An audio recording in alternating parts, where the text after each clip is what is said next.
Welcome to special drive. పొరుగు దేశం బంగ్లాదేశ్లో హిందువులు ఇతర మైనార్టీలపై దాడులు, గృహ దహనాలు, అఘాయిత్యాలు, అకృత్యాలకు అంతే లేకుండా పోతుంది. రోజుల తరబడి ఇవి కొనసాగుతున్నాయి.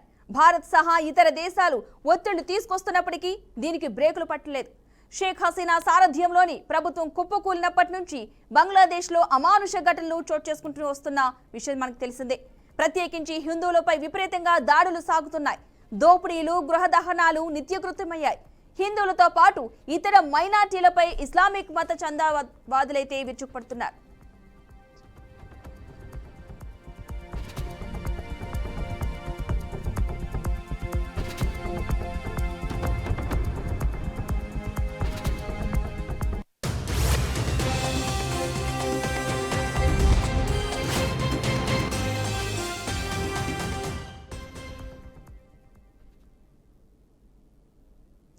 మహమ్మద్ యూసిఫ్ సారథ్యంలోని మధ్యంతర ప్రభుత్వం అక్కడ ఏర్పడినప్పటికీ ఎలాంటి ఫలితము ఉండట్లేదు.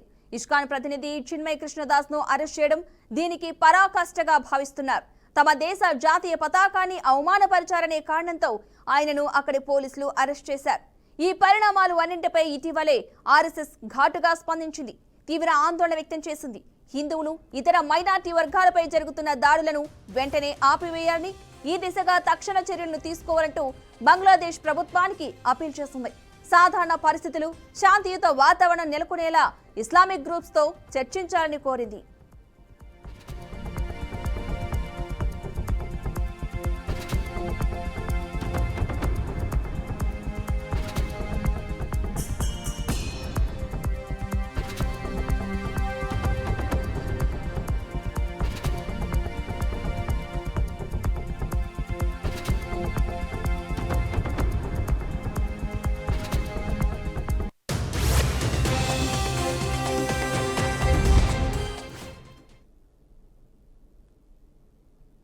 అక్కడ జరుగుతున్న పరిణామాలన్నింటినీ కూడా భారతీయ టెలివిజన్ ఛానళ్లు ఎప్పటికప్పుడు కళ్లకు కట్టినట్లు చూపిస్తున్నాయి. రాజధాని ఢాకా సహా ఇతర నగరాల్లో హిందువులు, హైందవ ఆలయాలు, గుళ్ళు, గోపురాలపై సాగుతున్న దాడులను ప్రపంచం ముందుకు తీసుకొస్తున్నాయి. బంగ్లాదేశ్ అసలు స్వరూపాన్ని బట్టబయలు చేస్తున్నాయి. దీన్ని కొంతమంది బంగ్లాదేశ్ మత ఛాందసవాదులు ఎంత మాత్రం కూడా జీర్ణించుకోలేకపోతున్నారు. భారతీయ టీవీ ఛానళ్ల ప్రసారాలు అన్నింటిపైన తక్షణమే నిషేధం విధించాలంటూ డిమాండ్ చేస్తున్నారు. దీనిపై ఏకంగా న్యాయస్థానాన్ని ఆశ్రయించారు. అక్కడ హైకోర్టులో రిట్ పిటిషన్ దాఖలు చేశారు.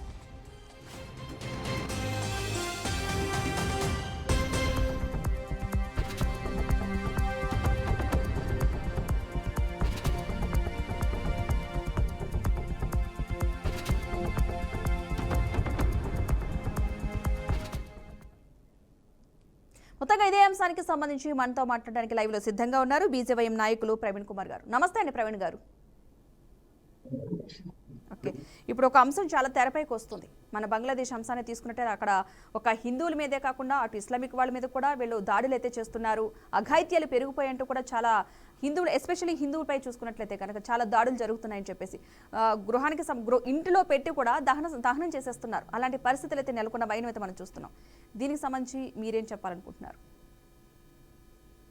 ముఖ్యంగా బంగ్లాదేశ్ లో ఉన్న హిందువుల్లో ముఖ్యంగా 90% పైగా బీసీ, ఎస్సీ వర్గానికి సంబంధించిన వాళ్ళే ఉన్నారు. అక్కడ ఉన్న హిందువుల పైన అతి కిరాతకంగా అమ్మాయిలను చూడకుండా మానభంగాలు చేస్తూ గర్భవతులను కూడా వాళ్ళందరూ దాడులు చేస్తున్నారు. అక్కడ ఉన్న హిందువుల పైన, హిందూ దేవుళ్ళ పైన అతి కిరాతకంగా హిందూ గుళ్ళనైతే మీరు చూస్తున్నారు, లైవ్ విజువల్ లో కూడా చూస్తున్నారు, కాళ్ళ కింద తొక్కడము ఇవన్నీ చేస్తున్నారు. ఎంత దారుణం అంటే ఈ దేశము హిందూ మతం అనేది ప్రపంచానికి అన్నం పెట్టేటువంటి హిందూ మతము మనది. అలాంటి హిందువులు బంగ్లాదేశ్ లో ఉంటే వాళ్ళని అక్కడ వాళ్ళు ఓర్వక వాళ్ళ హిందువుల పైన దాడులు చేస్తా ఉన్నారు. ఈరోజు ముఖ్యంగా హిందువులందరికీ సపోర్ట్ గా నిలబడి సపోర్ట్ గా ఉంటాడనుకొని ఉన్న చిన్మయ్ కృష్ణ ప్రభు గారిని ఈరోజు వాళ్ళ హక్కుల కోసం, హిందువుల హక్కుల కోసం, అదే విధంగా హిందువులకు రక్షణగా ఆయన పోరాటం చేస్తా ఉంటే ఆయన చిన్మయ్ గారిని అరెస్ట్ చేసి జైల్లో ఉంచిర్రు. ఈ రోజు ఇస్కాన్ ప్రపంచం మొత్తం మీకు తెలిసిన విషయమే. ఇస్కాన్ ప్రపంచం మొత్తం పేదవారి కోసం, హిందువుల కోసం ఎక్కడ పడితే అక్కడ ఈ ప్రపంచంలో ప్రతి చోట కూడా ఇస్కాన్ టెంపుల్స్ కావచ్చు, వాళ్ళు కూడా అన్నదాన కార్యక్రమాలు నిర్వహించుకుంటూ అనేక విధాలుగా సేవా కార్యక్రమాలు నిర్వహిస్తుంటారు. అలాంటి ఇస్కాన్ సంబంధించిన ఒక ప్రతినిధి చిన్మయ్ కృష్ణప్రభు గారిని అరెస్ట్ చేసి జైల్లో పెట్టిరు. అంటే ఎంత దారుణం అంటే హిందువుల పైన ఊచకోత తీస్తున్నారు వాళ్ళు. ఇంత దారుణ పరిస్థితి ఈ రోజు బంగ్లాదేశ్ లో ఏర్పడదని చెప్పి మేము భావిస్తున్నాం. అంటే అంతేకాకుండా ఒక జర్నలిస్ట్ పై కూడా ఒక ఏజెంట్, తన భారత్ ఏజెంట్ అంటూ కూడా ఒక మహిళపై కూడా దాడి జరిగింది. అసలు అంటే చిన్న పెద్ద అని తేడా చూడట్లేదు, ఆడ మగాన తేడా అంతకంటే చూడట్లేదు. ఒక మహిళపై కూడా ఇలాంటి దాడి జరిగింది కదా, ఎలా మీరు ఖండిస్తారు ఈ అంశానికి సంబంధించి? ఈ రోజు జర్నలిస్టుల పైన దాడులు జరుగుతున్నాయి. హిందూ అని తెలిస్తే చాలు, అది భారతీయుడు అని తెలిస్తే ఇంకా అతి కిరాతకంగా దాడులు చేస్తా ఉన్నారు. ఈ రోజు నేను భారతదేశంలో ఉన్న హిందూ వ్యతిరేకులు ఇక్కడ ఒకవేళ మైనార్టీ వర్గానికి సంబంధించిన ఎవరిపైన కన్నా ఏదైనా ఇష్యూ జరిగిందంటే ఊటినా లేచి పరిగెడతారు, ప్రెస్ మీట్లు పెడతారు, క్యాండిల్ ర్యాలీ చేస్తారు. అది ఏదో ఏదో జరిగిపోయింది అని చెప్పి ప్రపంచం ముందు మన భారతదేశం ఒక పరువు మొత్తం తీస్తారు కదా. ఈరోజు హిందువులను ఇంత హింస పెడతా ఉంటే, ఒక జర్నలిస్ట్ కూడా అక్కడ దాడులు చేస్తా ఉంటే ఇక్కడ ఉన్న సోకాల్డ్ పర్సన్స్ ఎందుకు స్పందించట్లేదని చెప్పి నేను అడుగుతున్నా. ఈరోజు ఆల్ ఐసాన్ పాలస్తీన్ అని అన్నారు కదా, ఆల్ ఐసాన్ బంగ్లాదేశ్ హిందూస్ అని ఎందుకు అనట్లేదు? ఈరోజు సెలబ్రిటీలు అందరు ఎక్కడ పోయిర్రు? అంటే వీళ్ళు హిందువులు కాదా? అంటే హిందువులకు వ్యతిరేకమా వీళ్ళు?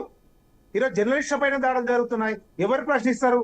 ఈరోజు నిజంగా ముఖ్యంగా బీఆర్కే న్యూస్ వారికి ప్రత్యేక ధన్యవాదాలు. ఎందుకంటే ఏ ఛానల్ కూడా ఈ బంగ్లాదేశ్ హిందువుల పైన చర్చా వేదిక పెట్టలే.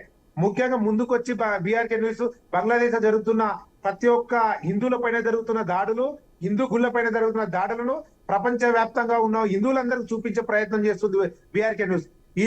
ఇంకా మిగతా ఛానల్స్ ఎక్కడ కూడా ముందుకు రావట్లే. జర్నలిస్టుల పైన దాడులు జరిగినప్పుడు కూడా ఛానల్స్ ముందుకు రాకపోతే ఇంకెప్పుడు వస్తారు ఈ ఛానల్స్? ఈరోజు సెలబ్రిటీలు అందరూ ఎక్కడ పోయారు? ఈరోజు హిందువుల పైన దాడులు జరుగుతున్నప్పుడు ఏవో చిన్న చిన్న విషయాలకు ట్విట్టర్ వేదికగా ఇదైంది అదైంది అని చెప్పి దేశం పరుగును ప్రపంచం ముందు తీస్తారు కదా. ఈరోజు ఎందుకు ఈరోజు బంగ్లాదేశ్ హిందువులకు ఎందుకు సపోర్ట్ గా మాట్లాడట్లేదు? ఈరోజు అంత కిరాతకంగా అక్కడ దాడులు జరుగుతున్నాయి. అక్కడ మన తోటి మహిళలు, మనతో పాటు మన అక్క చెల్లెళ్ళు అక్కడ కిరాతకంగా వాళ్ళ పైన మానభంగాలు జరుగుతున్నాయి. గర్భవతులను చూడకుండా కూడా అక్కడ వాళ్ళ పైన హింస జరుగుతుంది.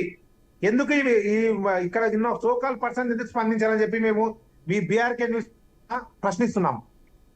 అంటే ఇలా హిందువుల మీద దాడులు చేయడం అనేది చాలా దారుణమైన అంశమైనప్పటికీ కూడా ఇప్పుడు మనం చూసుకున్నట్లయితే ఏంటి, దీనికి ఒక సొల్యూషన్ ఉండదంటారా? ఎలాంటి ఒక పరిష్కారం ఉండదంటారా? ఎప్పటికీ కూడా ఇలాగా ప్రతిసారి ఒక హిందువులు అని చెప్పేసి వాళ్ళ మీద దాడి చేయడం, హిందువులకి సపోర్ట్ చేస్తున్నారంటూ కూడా, అంటే ఆల్మోస్ట్ మనం చూస్తూ ఉన్నాం. ఈ చిన్మయ్ కృష్ణదాస్కి సంబంధించి ఆ బెయిల్కి వెళ్తున్న న్యాయవాదిని మీద కూడా అంటే ఒక లాయర్ని నియమించలేని పరిస్థితి. అంటే లాయర్ ఎవరైనా సరే సపోర్ట్ చేసి వెళ్తుంటే వాళ్ళు హిందువులు అని చెప్పేసి వాళ్ళు గాయపరచడం. అంటే దీనికి ఒక సొల్యూషన్ ఉండదంటారా? ఎప్పటికీ ఇంకా ఈ పరిస్థితి ఏంటి అసలు? ఈ రోజుల్లో కూడా అంటే సెపరేట్ చేసి చేయడం, లేదంటే హిందూ అని తెలిసినప్పుడు వాళ్ళ మీద హింసకు గురి చేయడం అనేది ఎంతవరకు కరెక్ట్ అంటారు? అసలు దీనికి ఒక సొల్యూషన్ రావాలంటే ఏం చేయాలంటారు అసలు? ముఖ్యంగా బంగ్లాదేశ్ యొక్క దేశం మహమ్మద్ యూనిస్ అని చెప్పి ఆయన అడ్వైజరీలో నడుస్తుంది. ఆయన కంప్లీట్ గా ఒక ముస్లిం వర్గానికి సంబంధించి ఆ ముస్లిం వర్గాన్ని ఆయన ఓన్లీ ముస్లిం వర్గమే బంగ్లాదేశ్ లో ఉండాలి, మిగతా ఎవరు ఉండొద్దు అని చెప్పి ఒక ఆయన సపరేట్ కోరికతోటి ఈ రోజు బంగ్లాదేశ్ పరిపాలన కొనసాగిస్తున్నారు. ఈరోజు మీరు అంటున్నారు కదా, నిజంగానే అక్కడ ఈ చిన్మయ్ గారి తరపున ఇస్కాన్ సంబంధించిన వాళ్ళు ఎవరన్నా ఆయన తరపున మాట్లాడినా సరే, అడ్వకేట్ మాట్లాడినా, కోర్టులో పిటిషన్ ఇస్తా అంటే కూడా ఆయన పైన దాడులు జరుగుతున్నాయంటే ఈ దేశంలో హిందువుల యొక్క పరిస్థితి కూడా అర్థం చేసుకోవాలి. ఈ దేశంలో హిందువులు అంటే ఎంత వ్యతిరేక చూపిస్తారో అర్థం చేసుకోవాలి. ముఖ్యంగా మన భారతదేశంలో ఉన్న హిందువులు అందరూ కూడా ఏకం కావాలి. ఎందుకంటే ఈరోజు బంగ్లాదేశ్ లో జరుగుతున్న సంఘటన ఇంకో 5 ఏళ్లకో 10 ఏళ్లకో మన దేశంలో కూడా జరిగే అవకాశం ఉంది. కాబట్టి మన దేశంలో ఉన్న హిందువులందరూ కూడా ఏకతాటిపైకి రావాలి. లేకపోతే మరో బంగ్లాదేశ్ లో మనం తయారవుతాం. ఈ రోజు సోకాల్ పర్సన్స్, ప్రపంచంలో ఉన్న సోకాల్ పర్సన్ అందరూ కూడా స్పందించాలి. హిందువుల పైన దాడులు వెంటనే అరికట్టాలి. ఎవరైతే చిన్మయ్ కృష్ణ ప్రభు గారిని ఎక్కడైతే అరెస్ట్ చేసిరో వెంటనే విడుదల చేయాలని చెప్పి ప్రపంచ వ్యాప్తంగా ప్రతి ఒక్క నాయకుడు కావచ్చు, రాజకీయ నాయకుడు కావచ్చు, సెలబ్రిటీ కావచ్చు, ప్రతి ఒక్కరు కూడా స్పందించాలి. వాళ్ళ యొక్క డిమాండ్ చెప్పాలి. లేకపోతే ఇదే విధంగా ప్రపంచ వ్యాప్తంగా దాడులు జరుగుతూనే ఉంటాయి. ఇంకా రాబో కాలంలో అసలు ఈ దేశంలో ఉండాలంటే మనకే జాగ లేకుండా అయిపోతుంది. ఈ భారతదేశంలో ఉండాలంటే మనకే జాగ లేకుండా అయిపోతుంది. తక్షణమే ప్రపంచంలో ఉన్న అందరూ కూడా దీనిపైన స్పందించాలి. లేని ఎడల భారతదేశానికి కూడా పెద్ద పెను ముప్పు ఉంది. ఖచ్చితంగా హిందువులందరూ తేలుకొని ఈ యొక్క సమస్యని ఇప్పటికే ఇంతకే మొత్తం బంగ్లాదేశ్ లో ఇప్పటికే సరిచేయాలని చెప్పి మేము భావిస్తున్నాం. అంటే మన దేశం అంశానికి తీసుకున్నట్లయితే మన దేశంలో అలాంటి లేకుండా హిందూ ముస్లిం బాయ్ అంటూ కూడా తిరిగే మన సిచ్యువేషన్ అక్కడ ఎందుకు లేకుండా పోతుందంటే అలాంటి క్రియేషన్స్ మనం అంటే వారిలో కూడా ఇలా తీసుకురాలేమంటారా? అంటే హిందూ ముస్లిం బాయ్ అన్న ఒక పదాన్ని అక్కడ తీసుకురాలేమంటారా? ఖచ్చితంగా తీసుకురావచ్చు. ప్రభుత్వాలు స్పందించాలి. ఈ రోజు ఇలాంటి పరిస్థితి రావడానికి కారణం కాంగ్రెస్ ప్రభుత్వం. అప్పట్లో కాంగ్రెస్ ప్రభుత్వము అక్కడ అంటే డాక్టర్ బిఆర్ అంబేద్కర్ అప్పుడే చెప్పిండు, ఒకవేళ దేశాల మతాల వారీగా దేశాలు విడదీస్తే, ఎందుకంటే అఖండ భారత్, బంగ్లాదేశ్ కూడా మన భారత్ లో భాగమే, అక్కడ హిందువులను ఒక దేశంగా ఉంచితే ఇక్కడ ఉన్న ముస్లింలను బంగ్లాదేశ్ పంపించండి, అక్కడ ఉన్న హిందువులను ఇక్కడ దేశానికి పంపించాలని చెప్పి అక్కడ అప్పుడు ప్రపోజల్ పెట్టినప్పుడు అక్కడ ఉన్న సోకాల్ కాంగ్రెస్ ప్రభుత్వము రాజకీయాల కోసం వాళ్ళ పరిపతికి నడవాలని చెప్పి, కాంగ్రెస్ యొక్క ప్రభుత్వం కంటిన్యూ నడవాలని చెప్పి అప్పుడు ఏర్పరచుకుని అక్కడ సగం మందిని అక్కడనే ఉంచి సగం మంది ఇక్కడ ఉంచి అలా రాజకీయాలు చేయడం కోసం బంగ్లాదేశ్ ను భారత్ ని వెలిసిర్రు. ఈ రోజు అదే విధంగా మన దేశంలో ఉన్నట్టు హిందువులు ముస్లింస్, మన దేశంలో ముఖ్యంగా ప్రతి హిందువు కూడా భాయ్ భాయ్ ముస్లిం అని అనుకుంటాం, హిందూ ముస్లిం బాయ్ బాయ్ అనుకుంటాం. ఈ మధ్య కొన్ని సంఘటనలు జరుగుతూ ఉన్నాయి, అవన్నీ సంఘటనలు మీరు చూస్తూ ఉన్నారు. సికింద్రాబాద్ లో గుడిని మొత్తం ఎట్లా కూడగొట్టిరో, కాలుతో ఎట్లా తన్నీరో కూడా చూస్తున్నాం. ఏంటంటే హిందువులు చాలా స్వేచ్ఛగా చాలా శాంతిగా ఉంటున్నారు అని వీళ్ళు రెచ్చగొట్టే ప్రయత్నం చేస్తా ఉన్నారు. ఈరోజు బంగ్లాదేశ్ ను చూసుకొని హైదరాబాద్ లో కూడా సంఘటనలు జరుగుతున్నాయి. బంగ్లాదేశ్ లో ప్రేరణగా తీసుకున్నారేమో ఇక్కడ ఉన్న ముస్లింలు కొంతమంది హిందూ దేవుల పైన ఇక్కడ కూడా దాడులు చేస్తా ఉన్నారు. ఖచ్చితంగా ప్రతి హిందూ ముస్లిం కూడా కలిసిమెలిసి ఉంటే ఎలాంటి సంఘటనలు జరగవు, ప్రపంచం శాంతియుతంగా జరుగుతుంది. ఇదే విధంగా కొట్లాటలైతే ఇంకా పెద్ద ఎత్తున జరుగుతాయని చెప్పి మేము భావిస్తున్నాం. ఓకే, రైట్ అండి. ప్రవీణ్ గారు చర్చలో పాల్గొన్నందుకు. మొత్తంగా ఈ బంగ్లాదేశ్ పరిస్థితులపై కూడా ఇటు భారత ప్రభుత్వం కూడా ఆందోళన అయితే వ్యక్తం చేస్తోంది. మైనార్టీలను రక్షించడం బంగ్లాదేశ్ ప్రభుత్వ బాధ్యత అని కూడా భారత విదేశాంగ సహాయ మంత్రి కూడా కోరడం జరిగింది. ఆ దేశంలో కొంతకాలంగా హిందువులపై జరుగుతున్న దాడుల వ్యవహారంపై కూడా ఆయన పార్లమెంట్లో అయితే స్పందించడం జరిగింది. మొత్తంగా ఈ బంగ్లాదేశ్ పరిణామాలపై పార్లమెంట్లో అడిగిన ప్రశ్న కూడా మంత్రి బదులిస్తూ కూడా అక్కడ హిందూ దేవాలయాన్ని అపవిత్రించడం వంటి కొన్ని ఘటనలు అయితే వెలుగు చూశాయి. ఢాకాలో తందీ బజార్లో ఏర్పాటు చేసిన పూజా మండపం కూడా దాడి, అదేవిధంగా జేషేశ్వరి కాళీమాత ఆలయంలో కూడా కిరీటం చోరీ గురించి కూడా భారత ప్రభుత్వం ఆందోళన అయితే వ్యక్తం చేసింది. మొత్తంగా చూద్దాం ఇంకా ఈ దాడులకు సంబంధించి ఎప్పుడు పులి స్టాప్ పడుతుందో. ఇది వాళ్ళ special right. Keep watching BRK news Telugu సత్తా.